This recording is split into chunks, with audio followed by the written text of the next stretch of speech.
안녕하세요. 모닝쇼 김은별입니다. 뉴욕 증시 정말 강합니다. 간밤에 또 하루 밀린 다음 다시 한번 반등에 성공하는 모습이었는데요. 일단 강한 물가 지표에도 저가 매수세가 유입됐고요. 보스턴굴스비 연은 총재 발언도 이 영향을 미치기도 했습니다. 무엇보다 종목별로는 엔비디아의 상승세가 정말 놀라운데요.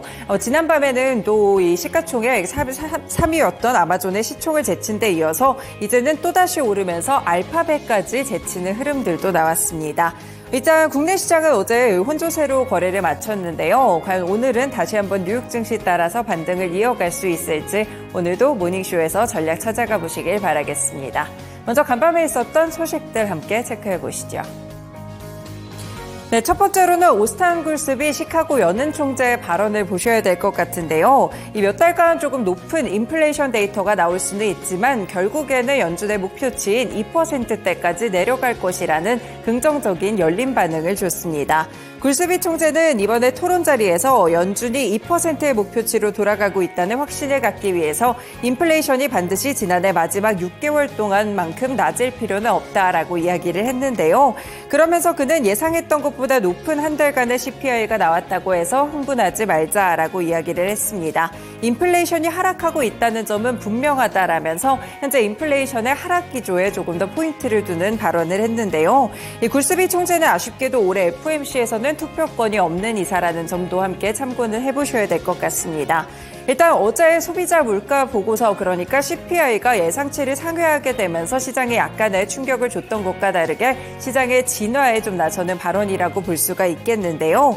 그는 연준이 인플레이션과의 싸움이 라스트 마일이 더 어려워질 것이라는 견해에도 이의를 제기했습니다. 소비자들의 기대 인플레이션이 연준의 목표치에 머무르고 있다는 점을 강조하면서 연준이 인플레이션을 2%까지 끌어내리는 것은 이전보다 더 어렵지 않을 것이다 라고 이야기를 했습니다.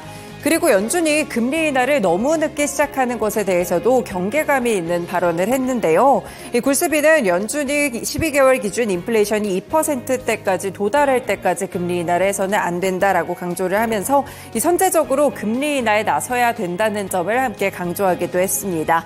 현재 금리가 상당히 제약적이다라는 멘트를 했는데요. 이 실업률이 너무 많이 상승하는 것에 대해서 좀 걱정을 해야 된다라고 이야기를 하면서 시장에서 지금 약간 뒤로 갔던 조기 금리 인하에 대한 기대감 다시 한번 끌고 오는 모습을 보이기도 했습니다. 또 한 가지 더 이번에 CPI가 크게 올랐던 이유는 주거비 영향이 좀 있었는데요. 주거비가 여전히 끈적한 것과 관련해서는 예상보다 둔화가 빨리 일어나지 않고 있다면서 당분간 지켜보자라는 스탠스를 취했다는 점 함께 체크해 보실 수 있겠습니다. 이렇게 오스탄굴스비 총재의 발언이 시장의 상승에도 어느 정도 영향을 미쳤다라는 분석들이 함께 나오고 있으니까요. 연준 인사들의 발언도 꾸준하게 체크를 해보시면 될 것 같습니다. 네, 두 번째로는 경제지표 보겠습니다. 미국의 노동부가 지난해 12월에 PPI 계절 조정치를 발표했는데요. 전월 대비 0.2% 하락했다는 발표가 나왔습니다. 당초 발표됐던 0.1% 하락에서 0.1%포인트 더 0.2% 하락으로 이번에 수정됐다라고 보실 수가 있겠는데요. 지난해 10월과 11월에 PPI 수치는 그대로 유지하는 모습을 보이기도 했었고요. 이번 수치는 계절적인 조정 요인을 재산정하면서 약간의 수정치가 발생을 한 것입니다. 올해는 2019년 1월부터 2023년 12월까지의 자료를 다시 계산한 것으로 계절 조정을 반영하지 않은 전년 대비 자료는 수정되지 않는 점도 체크를 해보시면 될 것 같고요.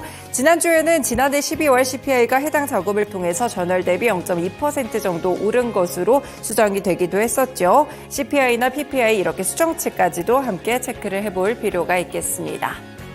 네, 미국 경제 여전히 이렇게 탄탄해 보이는 모습 속에서 이 유럽으로 가보시면요. 가장 큰 제조업국이라고 볼 수 있는 독일을 좀 살펴보셔야겠습니다. 로이터 통신의 단독 보도가 있었는데요. 이 독일 정부가 올해 경제 성장률 전망치를 기존 1.3%에서 0.2%포인트로 굉장히 크게 낮췄다라는 보고서가 나왔습니다. 경제지 한델스 블라트 등에 따르면 로베르트 하베크 독일 부총리 겸 경제기후보호부 장관이 현지 시간으로 14일 정책 포럼에 참석해서 이같이 말했다고 하는데요. 독일 정부는 지난해 10월까지만 하더라도 올해 GDP가 전년 대비 1.3% 정도 증가할 것이라고 추산을 했습니다. 그런데 다음 주에 연례 경제보고서의 발표를 앞두고 0.2% 성장으로 굉장히 낮게 좀 하향 조정했다라고 보실 수가 있겠는데요. 이 전망치를 수정한 이유로 장관은 지난해 11월 연방법재판소에 예산안 위헌 결정을 꼽았습니다. 에너지 가격 상한제를 조기에 종료하는 등 헌재 결정으로 구멍이 난 예산을 메꾸기 위해서 긴축 예산안을 짜기도 했었는데요.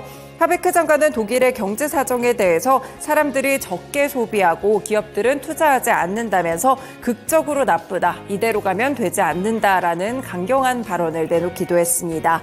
일단 이렇게 독일과 관련돼서 하베크 장관 역시나 이런 좋지 않은 모습으로 경제에 대한 전망치를 크게 낮추는 모습이었는데요. 최근에 OECD라든지 여러 기관들에서도 이 독일에 대한 경제 전망의 눈높이를 낮추는 모습입니다. OECD는 이미 이달 초에 독일의 올해 경제 성장률을 0.3%로 제시하면서 직전 전망보다 0.3%포인트 낮춰서 잡은 바가 있었고요.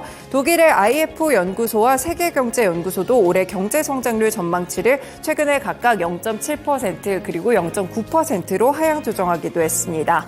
도이체방크 측에서도 올해 독일의 GDP가 0.2% 줄어들면서 2년 연속 이 역성장을 할 수 있을 것이라고 봤는데요. 미국 경제가 탄탄한 것과는 조금 다르게 독일 경제는 계속해서 좀 하락을 하고 있다는 점도 함께 체크를 해보셔야 될 것 같습니다.